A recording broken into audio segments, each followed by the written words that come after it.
মুহররম মাসে কি কি আমল করব? মুহররম মাস শুরু হয়েছে, আমরা জানি। মুহররম মাসের সবচেয়ে গুরুত্বপূর্ণ আমল হলো বেশি বেশি নফল রোজা রাখা। কারণ নবী করিম সাল্লাল্লাহু আলাইহি ওয়াসাল্লাম বলেছেন, আফদালুস সিয়াম বা'দা রমাদান শাহরুল্লাহিল মুহররম। আল্লাহর কাছে রমজানের পরে সবচেয়ে শ্রেষ্ঠ রোজা হলো কোন মাসের রোজা? আল্লাহর মাস মুহররম মাসের রোজা। মুহররম মাসকে নবীজি বলেছেন কার মাস? আল্লাহর মাস। সব মাসই আল্লাহর, কিন্তু এটাকে আল্লাহর মাস বলে নবীজি সাল্লাল্লাহু আলাইহি ওয়াসাল্লাম ইঙ্গিত করেছেন এই মাসটা বিশেষ কারণে মর্যাদাপূর্ণ। তাহলে আমরা আজকে যে মাসটাতে প্রবেশ করলাম, এই মাসটা একটা মর্যাদাপূর্ণ মাস। সম্মানিত 4 মাস সম্পর্কে কোরআন যে ধারণা দিয়েছে আমাদেরকে, আল্লাহ বলেছেন, ইন্না ইদ্দাতাশ শুহুরি ইনদাল্লাহি 12 শাহরান ফি কিতাবিল্লাহি ইয়াওমা খালাকাস সামাওয়াতি ওয়াল আরদ মিনহা আরবাআতুন হুরুম। নবমণ্ডল ভূমণ্ডল সৃষ্টির দিন থেকেই বছরের গণনা হয় 12টা মাস দিয়ে। এর মধ্যে 4টা মাস হলো সম্মানিত। এই যে 4টা মাসকে আল্লাহ সম্মানিত বলেছেন, এই 4টা সম্মানিত মাসের মধ্যে একটা হলো মুহররম। বরং 4টা সম্মানিত মাসের মধ্যে সবচেয়ে বেশি সম্মানিত যেটা, সবচেয়ে শ্রেষ্ঠ মাস যেটা, সেটা হলো কোন মাস? মুহররম মাস। এই জন্য মাস হিসাবে রমজানের পরে সবচেয়ে মর্যাদাপূর্ণ মাস হলো কোনটা? মুহররম মাস, যেটা আমরা ইতোমধ্যে শুরু করেছি বা যে মাসে আমরা প্রবেশ করেছি। তো এই জন্য এটাকে আল্লাহর মাস বলা হয়েছে। এই মাসে বেশি বেশি নফল রোজা রাখতে হয়। নফল রোজা নিয়ে অবশ্য আরেকটা হাদিস আছে, এর সাথে বাহ্যিক দৃষ্টিকোণ থেকে কন্ট্রাডিক্টরি মনে হয়। সেটা হলো আমাদের আয়েশা রাদিয়াল্লাহু তাআলা থেকে বর্ণিত, নবী সাল্লাল্লাহু আলাইহি ওয়াসাল্লাম এর ব্যাপারে তিনি বলেছেন,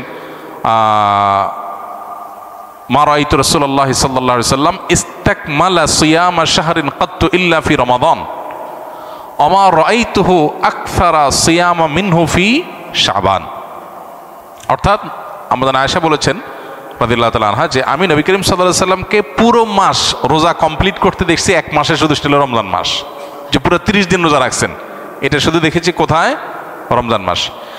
আর রমজান মাস ছাড়া সবচেয়ে বেশি মাসের বেশিরভাগ দিন রোজা রাখছেন দেখছি যে মাসে, সেটা হলো শাবান।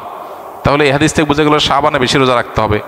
আবার আমরা একটু আগে হাদিস শুনলাম, রমজানের পরে সবচেয়ে শ্রেষ্ঠ রোজা রাখার মাস হলো মুহররম মাস। নফল রোজার শ্রেষ্ঠ মাস মুহররম মাস, হাদিস থেকে বোঝা যায়।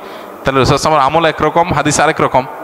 এর সমন্বয়টা কোন জায়গায়, কিভাবে? উত্তর হলো যে মূলত মুহররম মাস এটা নফল রোজার জন্য সবচেয়ে সেরা মাস। এরপরে শাবানের মর্যাদা। নবী সাল্লাল্লাহু আলাইহি ওয়াসাল্লাম হাদিসটা বলেছেন, কিন্তু এটা আমল করার সুযোগ তিনি পান নাই। আল্লাহ তাকে দুনিয়া থেকে নিয়ে গেছেন। শাবান মাসেরটা আমলের সুযোগ তিনি পেয়েছেন। তাহলে নফল রোজার জন্য সবচেয়ে আদর্শ মাস এটা, সেই হিসাবে বেশি বেশি এই মাসে নফল রোজা রাখা দরকার। আল্লাহ যাদের তৌফিক দিয়েছে, মুহররম মাস উপলক্ষে আমরা 2-4টা হলো রোজা রাখা দরকার। এখানে আমরা যারা আছি বেশিরভাগ মানুষই হয়তো এমন, মুহররম মাসে আশুরা রোজা রাখা ছাড়া আর অতিরিক্ত রোজা হয়তো যারা সোম বৃহস্পতিবার রাখছেন, আইয়াম বীজ রাখেন, এটা হয়তো রাখছেন, মুহররম মাস হিসাবে রোজা রাখার সুযোগ বেশিরভাগ মানুষের হয়নি। তো এই হাদিসের উপর আমল করার জন্য হলেও আমরা মুহররম মাস উপলক্ষে 1-2টা রোজা রাখবো ইনশাআল্লাহ। এক। দ্বিতীয়ত, মুহররম মাসটা সম্মানিত 4 মাসের একটা। সম্মানিত 4 মাসের বিধিনিষেধগুলো এখানে চলে আসবে। সম্মানিত 4 মাসে যুদ্ধ বিগ্রহ করা নিষেধের সম্পর্কে আয়াত আছে, যদি অনেক আলেমদের মতে এটা মানসুখ হয়েছে। আবার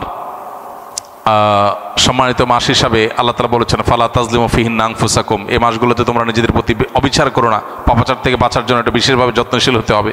ইবাদত বন্দেগী রুটিন কাজগুলো বিশেষ আন্তরিকতার সাথে করতে হবে। এটা হলো মুহররম মাসের করণীয়। এছাড়া মুহররম মাসের মধ্যে আশুরার দিনটা আছে, সেই উপলক্ষে বিশেষ করণীয় আছে আশুরা রোজা রাখা। আশুরা রোজা রাখা এবং আল্লাহ তাআলা শুকর আদায় করা মুসা আলাইহিস সালামের বিজয়ের কারণে 2টা রোজা রাখা সুন্নাত আশুরাকে কেন্দ্র করে। এ হলো মুহররম মাসের করণীয়। এর বাইরে মুহররম মাসকে কেন্দ্র করে অনেক করণীয় আমাদের সমাজে আছে, যেগুলো একটাও কোরআন বা হাদিস দ্বারা প্রমাণিত নয়। মসজিদ থেকে বের হওয়ার দোয়া কি? মসজিদ থেকে বের হওয়া এবং মসজিদে প্রবেশ হওয়া, এই উভয়টার দোয়া সম্পর্কে আমাদের সর্বস্তরের মানুষের মধ্যে জানাশোনা অনেক কম। আমরা অনেকে মনে করি মসজিদে ঢোকার দোয়া আল্লাহুম্মা আফতাহ লি আবওয়াবা রাহমাতিক, আর মসজিদ থেকে বের হওয়ার দোয়া হলো আল্লাহুম্মা ইন্নী আসআলুকা মিন ফাদলিক।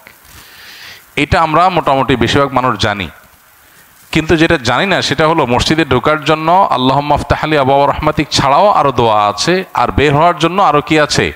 দোয়া আছে। মসজিদে প্রবেশ এবং বের হওয়ার সময়, বিশেষ করে প্রবেশের সময়,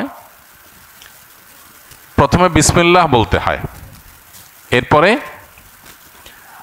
দুরূদ পাঠ করতে হয়। এগুলো সুন্নাহ, মসজিদে প্রবেশের সুন্নাহ। যেটা নিয়ে আমাদের সমাজে জানাশোনা নাই, মানুষ জানে না খুব একটা। এবং আরও দোয়া আছে, আল্লাহুম্মা আফতাহ লি ওয়া রাহমাতিক ছাড়া আরও দোয়া আছে। আমরা দুনিয়াতে কত কিছুই তো মুখস্থ করে ফেলি, কত কিছুই তো জানি, কত শত গানের কলি ইচ্ছা ছাড়া শুনতে শুনতেও মুখস্থ হয়ে গেছে। সেখানে মসজিদে প্রবেশের এই দোয়াগুলো বা আরও আনুষঙ্গিক যে সমস্ত নিত্য প্রয়োজনে দোয়া আছে, যেগুলো প্রতিনিয়ত প্রয়োজন হয়, এগুলো না জানার কারণে, মুখস্থ না থাকার কারণে প্রতিদিন আমি এই সুন্নাহগুলো থেকে মাহরুম এবং বঞ্চিত থাকছি। তাহলে মসজিদে ঢোকার সময় কমপ্লিট দোয়া কি কি আছে সুন্নাহ দ্বারা সাব্যস্ত? এক হলো বিসমিল্লাহ, এরপর হলো দুরুদ আসসালাতু ওয়াসসালামু আলা রাসূলিল্লাহ বললে সেটা হয়ে যায়, বিসমিল্লাহি আসসালাতু ওয়াসসালামু আলা রাসূলিল্লাহ। এরপর আরেকটা দোয়া আছে, আউযু বিল্লাহিল আযীম ওয়া বিওয়াজহিহিল কারীম ওয়া সুলতানিল কাদীম মিনাশ শাইতানির রাজীম। আবার বলছি, আউযু বিল্লাহিল আযীম ওয়া বিওয়াজহিহিল কারীম ওয়া সুলতানিহিল কাদীম মিনাশ শাইতানির রাজীম। আউযু বিল্লাহিল আযীম মানে মহান রবের কাছে আমি আশ্রয় চাই, অবিওয়াজহিল করিম তার সম্মানিত সত্তার কাছে আমি আশ্রয় চাই, অসুলতানিল কাদিম তার অনাদি অনন্তকালের যে মহারাজত্ব, সুপ্রাচীন যে রাজত্ব, তার আশ্রয় চাই। কোত্থেকে? মিনাশ শাইতানির রাজীম, বিতাড়িত শয়তানের শয়তানি থেকে, সেজন্য আমাকে বিভ্রান্ত করতে না পারে। তো এই জন্য এই দোয়া পড়ে এরপরে আল্লাহুম্মা আফতাহ লি ওয়া রাহমাতিক পড়ে আমরা ডান পা দিয়ে মসজিদে প্রবেশ করব। আবার বলছি, বিসমিল্লাহ আসসালাতু ওয়াসসালামু আলা রাসূলিল্লাহ আউযু বিল্লাহিল আযীম ওয়া বিওয়াজহিহিল কারীম ওয়া সুলতানিহিল কাদীম মিনাশ শাইতানির রাজীম আল্লাহুম্মা আফতাহ লি আবওয়াবা রাহমাতিক। এখন আমাদের তো মসজিদে আসার পর হনহনায় আমরা প্রবেশ করে যাই, এত কিছু পড়ার সময় আমাদের হয় না। মূলত এটা একটু সময় নিয়ে হলেও প্রয়োজনে কিছুক্ষণ আগে থেকে শুরু করলেন, 2-4 কদম থাকতে শুরু করলেন, যাতে করে প্রবেশ পথে অনেক বেশি ভিড় না হয়ে যায় সবাই থেমে থেমে দোয়া পড়ার পরে। তো সেটি আপনি করতে পারেন, করে এরপরে প্রবেশ করলেন। ঠিক একইভাবে আমরা যখন বের হব, আল্লাহুম্মা ইন্নী আসআলুকা মিন ফাদলিক এটা পড়ে আমরা বের হব। কিন্তু এর পাশাপাশি আর 2-1টা দোয়াও হাদিসে আছে বের হওয়ার সময়, বাকি এটাই সবচেয়ে প্রসিদ্ধ এবং বিশুদ্ধ। আল্লাহুম্মা ইন্নী আসআলুকা মিন ফাদলিকের অর্থ কি? আমরা অনেকে প্রথমটা ঢুকারটা জানি, আল্লাহুম্মা আফতাহ লি আবওয়াবা রাহমাতিক, আল্লাহ আপনার রহমতের সব দুয়ারগুলো আমার জন্য উন্মোচন করে দেন, এটা আমরা জানি। কিন্তু আল্লাহুম্মা ইন্নী আসআলুকা মিন ফাদলিক বের হওয়ার সময় বাম পাও দিয়ে বের হয়ে এই দোয়াটা পড়ব বের হওয়ার সময়। এটার অর্থ কি? এটার অর্থ হলো, হে আল্লাহ, আপনার ফজল, আপনার অনুগ্রহ আমি চাই, আপনার অনুগ্রহ থেকে আমি চাই। এখানে অনুগ্রহ বলতে অনেক উলামা ইকরাম বলেছেন রিজিক, অর্থাৎ আমি বের হচ্ছি, আমার জন্য আপনি উত্তম রিজিকের ব্যবস্থা করবেন, আপনার দেওয়া রিজিকগুলো থেকে আমি চাই, আমার জন্য রিজিক চাই।